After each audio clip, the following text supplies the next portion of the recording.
வீட்ல 10 மணிக்கு போனா கூட யாரும் எதுவும் கேட்க மாட்டாங்க மேடம். என்ன இப்படிதான் பேசாதனா?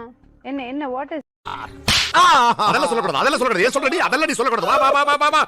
கேட்க மாட்டாங்களான்னு அர்த்தம். கேட்க மாட்டாங்க. அதெல்லாம் 10 வாயை மூடு. மணிக்கு இருக்கேன். ஆமா. தேவையில்லாம என்ன சீண்டி பார்க்காத, பிரச்சனை ஆயிப்போம். யாருக்கு? யாருக்கும். சரி போ. சுத்திட்டு கிடக்குறாங்க பார்த்தேன். பார்த்தனால தான் சொல்றேன். தேவையில்லாத பேச்சு பேசக்கூடாது. வாடா போடான்னு வார்த்தை தடிக்குது. அது நல்லது. யாருக்கு? யாருக்கோ. அதுக்கு தகுந்த மாதிரி இல்லம்மா, பேசுறியா? எனக்கு ஒரே ஒரு பதில் மட்டும் சொல்லு. ஏன் அந்த பொண்ணை தொந்தரவு பண்ணீங்க? நம்ம வாய் வேற சும்மா இருக்காரா சாமி? இடம் சரியில்லை, கிளம்பிட வேண்டிதான். ஏன் கட்டாயப்படுத்தி இந்த மாதிரி எல்லாம் பண்ணீங்க? பிளாக்மெயில் பண்ணீங்க, அவளை தப்பான அவளுக்கு விருப்பப்படாத ஒரு உறவு வச்சுக்க சொன்னீங்க. ஒரு இளைஞன் ஒரு இளைஞி கைய பிடிச்சி இழுக்கத்தான் செய்வான். இதெல்லாம் கண்டுக்கிறப்படாது. ஏன்னா இது வாலிப வயசு.